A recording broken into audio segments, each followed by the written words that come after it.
श्री हरियाणा के लिए धर्म युद्ध लड़ने का काम कर रहे हैं।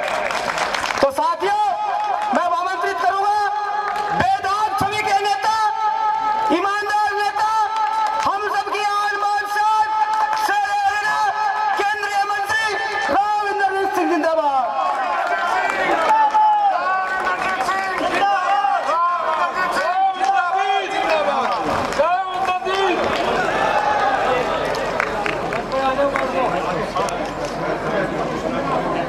मंचासीन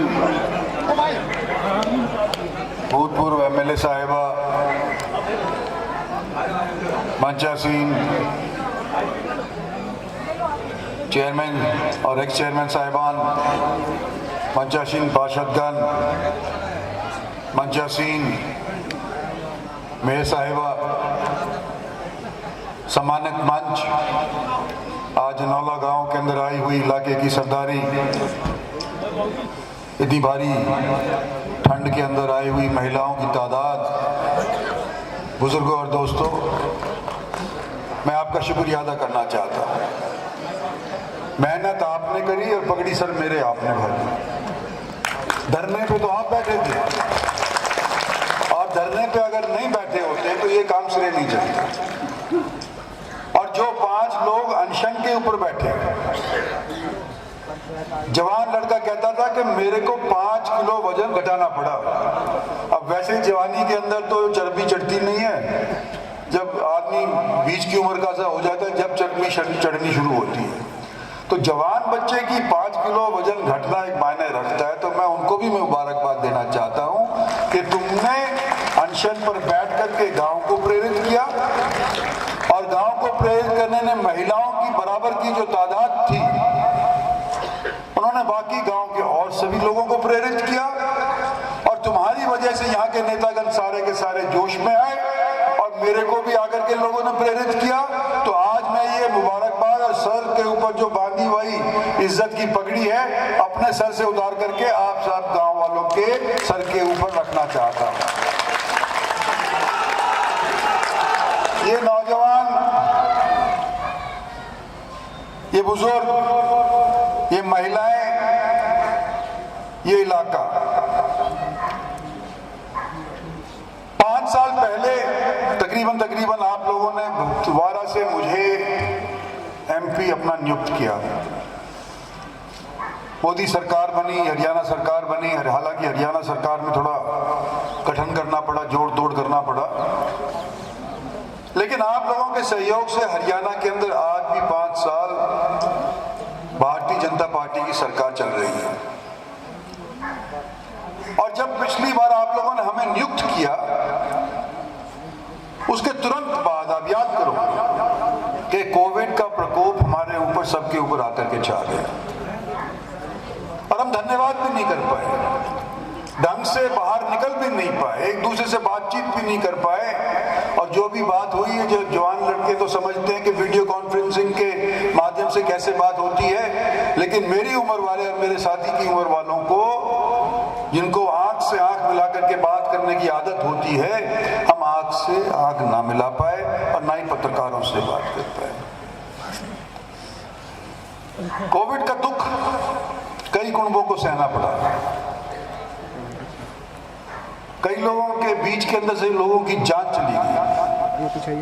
और मुझे एक वाकया याद आता है, इंचापुरी का कोई मेरा साथी था, कोविड से बीमार हो गया, और उसका बेटा कहता है मेरे से कि हम तेरे साथ 3 पुष्ट लगे हुए हैं, अस्पतालों में जगह नहीं मिल रही, मैं बाप का इलाज करवाना चाहता हूं वेदांता के अंदर। मैंने कभी कोशिश करते, और डीसी से बात करी, वहां डॉक्टर त्रेहन होते हैं एक नाम के बंदे, बड़े मशहूर डॉक्टर, उनसे बात करी, उसको एडमिशन मिल गया। जब बाप को लेने गए तो बाप बोला जी मैं नहीं जाऊंगा, चाहे मेरा सारा कुटुंबा पचले, लेकिन मैं वेदांता के अंदर नहीं जाऊंगा। क्यों नहीं जाऊंगा? तो भी अगर मैं मर गया तो मेरी शक्ल भी देखने लायक कोई नहीं होगा, नू ही एक थैले के अंदर मेरे को बंद करके, और कुंबे वाले भी नहीं आएंगे, जब देना का टाइम आएगा तो कुंबे वाले भी नहीं होंगे। और जितना खर्चा होगा मेदांता के अंदर मेरे जाने के बाद वो कौन भरेगा? और बच्चों को आज के दिन नौकरी है नहीं, धरती थोड़ी बहुत सारी की सारी बिक जाएगा, बर्बाद हो जाएगा कुनबा। मैं तो मेदांता नहीं जाता। ऐसे भी वाकई आए कि वो मर गया और बच्चे बेचारे पीछे पीछे से कहते रहे कि चले जाता तो शायद ये ठीक हो जाता, लेकिन इस तरह का भी वातावरण हो गया था, इतने का भी खौफ हो गया था कि लाख 2 लाख नहीं 20-25 लाख जाकर के मेदांता में खर्च हो। आज सरकार की तरफ से आयुष्मान भारत नाम का एक कार्ड बना है, 5 लाख तक की सुविधा चिकित्सा हर एक उस कुनबे को मिलती है। 10.5 करोड़ कुनबे देश के अंदर, और एक कुनबे में समझ लो आप 4-5 बंदे तो हो ही जाते हैं। जो मेहनत करेगा तो उसको मिल जाएगा। तो हमने ये यात्रा चला रखी है नरेंद्र मोदी की तरफ से, ये जो भारत विकसित भारत संकल्प यात्रा चल रही है, इसके अंदर हमने ये सोचा है कि आने वाले 25 वर्ष और जो हैं, इसके अंदर 100 साल पूरे हो जाएंगे हमारी आज़ादी को, उस टाइम भारत विकसित हो जाए। और इसके अंदर जिनके पास कोई राशन कार्ड नहीं है, किसान कार्ड नहीं है, किसके पास चूल्हे की आवश्यकता है उसको पास चूल्हा नहीं मिला, और अनेक भारत की सुविधाएं हैं। आज के दिन 80 करोड़ लोग ऐसे हैं जिनको राशन कोविड के दौरान देना शुरू किया था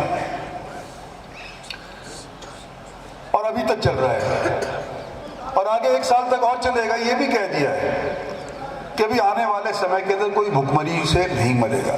तो ये जो विकसित भारत यात्रा का जो संकल्प ले रहे हैं हम, आप लोगों की इमदाद से ही ये पूरा होने लग रहा है, आप लोगों के सहयोग से ही आने वाले समय के अंदर पूरा होगा। और मैं जैसे सफ़ेद दाढ़ी वाले बैठे हैं हमारे बीच के अंदर, शायद ये 25 साल हम तो नहीं देख पाए, लेकिन जिन्होंने माला पराई थी, मेरे को ये बच्चे पीछे खड़े हुए हैं, इनके सामने भारत विकसित हो सकता है। और क्यों हो सकता है? क्योंकि इतिहास का एक चक्र है, जो एक बार होता है वो थोड़े दिनों के बाद दोबारा से संभवित वहीं पहुंच जाती है। घड़ी की तरह वो चलती है और फिर वहीं पहुंच जाती है। जैसे शुरू के अंदर कहते हैं कि सतयुग आता है, फिर द्वापर युग आता है, फिर त्रेता आता है, फिर कलयुग आता है, फिर से चौथी बार फिर से सतयुग आ जाता है। इसी तरह से इतिहास का भी चक्कर चलता है। और हिंदुस्तान, जब भारत एक सोने की चिड़िया कहलाया जाया करता था, विश्व के जो 1000 साल का इतिहास अगर कोई देखता है, और ये कोई ना मैं कह रहा, ना कोई भारतवासी कह रहा, ना कोई अंग्रेज कह रहा, ये हॉलैंड की यूनिवर्सिटी के अंदर एक बड़ा भारी नामक इकोनॉमिस्ट,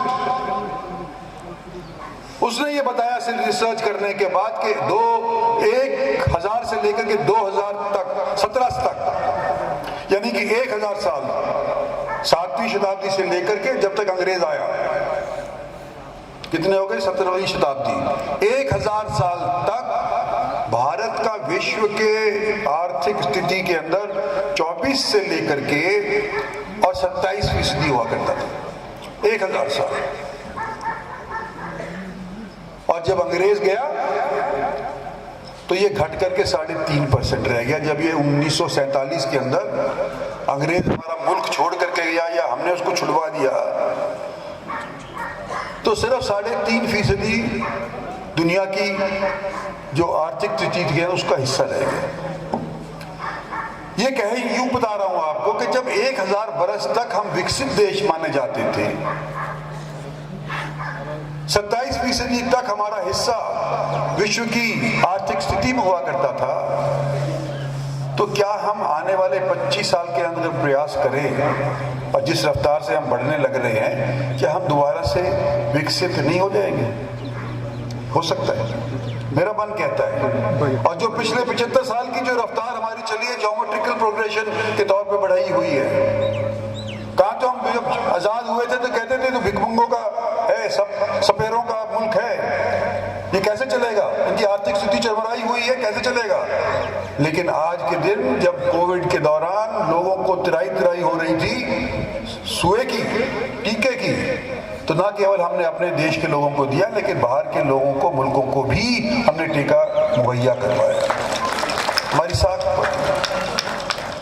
और अगर इस रफ्तार से चलते रहेंगे तो शायद हम आने वाले 25 साल के अंदर विकसित बन जाएंगे। और ये जो समस्याएं हमारी हैं, गांव की, हमारे मोहल्लों की, हमारे शहरों की, आज हमारे यहाँ 2-3 बार महिलाएं भी आई, सरपंच भी आया, लड़के भी आए कि जी हम राम मंदिर बना रहे हैं। अब कैसा राम राज, हमारे रास्ता खराब हो रहा है।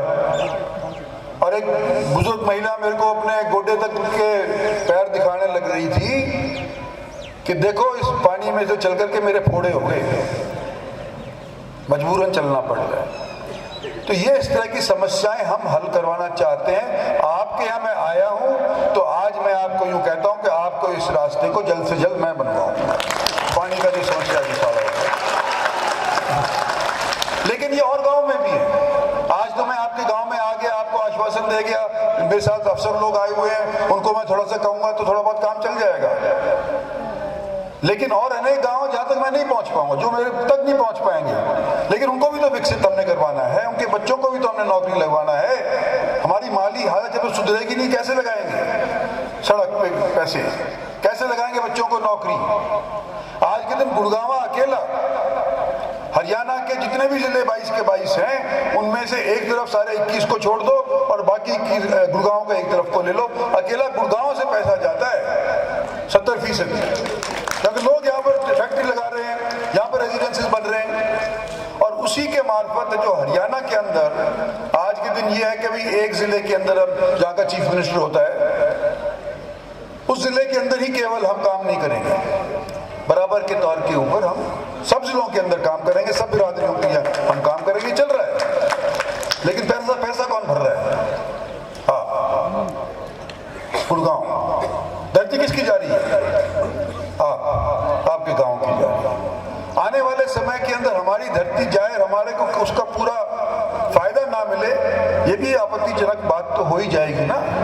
तो इस चीज के लिए भी हम लोग को संगठित रहना है और आने वाले समय के अंदर कुल मिलाकर के ये सोच करके चलना है कि काम हम दूसरों का भी करेंगे, कोई दिक्कत नहीं, लेकिन पहले हमारा घर तो पूरा हो, हमारे बच्चों को तो नौकरी लगे, हमारे घर वालों को तो कम से कम खाने की रोटी मिले।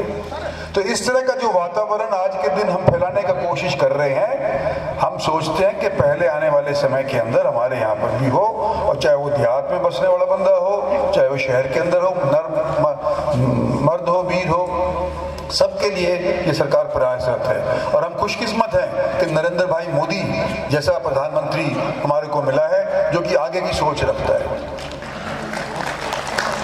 आप सोचो, इतिहास में सोचो कि भाई हम 52 के अंदर पहला इलेक्शन लड़े थे, सन 52 के अंदर प्रजातंत्र का पहला इलेक्शन लड़ा गया था। और उसके बाद जितनी भी सरकारें आई, ज्यादातर तो कांग्रेस की ही आई थी, लेकिन जितनी भी सरकारें आई, एक बार भी सत्तासीन हुई, उसके बाद दोबारा भी सत्तासीन हुई, लेकिन दूसरी बार जब वो सत्तासीन हुई, क्या वो पहली बार की नफली को लांग करके सत्तासीन हुई? ये सोचो, नहीं। हो सकता है कि दूसरी बार भी उनको मेजॉरिटी मिल गई हो, लेकिन पहली वाली बारी से घाट मेजॉरिटी मिलकर के वो सत्तासीन हुई थी। और 14 के अंदर जब नरेंद्र भाई मोदी को बनाया प्रधानमंत्री देश ने, तो 273 लोकसभा की सीट, और जब 19 के अंदर बनाया तो 273 से बढ़कर के 303। पहली बार इतिहास के अंदर ऐसा हुआ है कि पहली मेजॉरिटी से फालतू मेजॉरिटी हमारे को मिली है।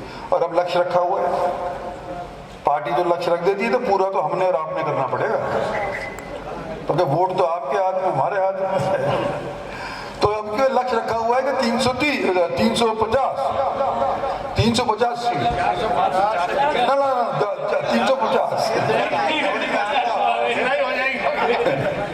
तो भाई देखो, देश को विकसित करना है, जो कोविड की मार पड़ी है उसके ऊपर सेक लगानी है, जो साख बनी है विश्व के अंदर कोविड की वजह से, उसको उभार करके फिर से आगे चलना है। तो भाई हमारे को फिर से भारतीय जनता पार्टी को और नरेंद्र भाई मोदी को अपना सहयोग देना पड़ेगा। आपके अजीज के तौर के ऊपर मैं आपको सलाह ही दे सकता हूं, मेरे से ज्यादा जानकारी आप लोगों को मालूम है, लेकिन मैं ये कहता हूं आपको कि आज के दिन भारत को ये जो प्रधानमंत्री मिला है, अगले 5 वर्ष के अंदर अगर दोबारा से आप लोग उनको प्रधानमंत्री का खिताब प्रदान करवा देते हैं, तो आज विश्व के अंदर हमारी माली हालत चौथे स्थान के ऊपर है। 2 साल 3 साल के अंदर हम जापान को लांघ करके तीसरे स्थान के ऊपर पहुंच जाएंगे। बचेगा कौन? या तो चाइना बचेगा जो हमारे बगल के अंदर हमारा दुश्मन है, या अमेरिका बचेगा, और वो उसके लिए फिर अगले 20 साल पड़े हैं 47 तक का। तो 100 साल की अगर आज के दिन हम डग भरना चाहते हैं तो पहला कदम तो इस लोकसभा चुनाव के अंदर आपको चलना पड़ेगा। इसलिए आपसे निवेदन है कि जिस तरह से पहले सहयोग आप लोगों ने दिया था, मान सम्मान दिया था, अपना मत दिया था और मेरी पीठ थपथपाई थी, इस बार भी भारतीय जनता पार्टी को और नरेंद्र भाई मोदी की पार्टी को आप लोग अपना सहयोग दें और आने वाले समय के अंदर जिता करके उनको यहाँ से भेजें। धन्यवाद और जय हिंद।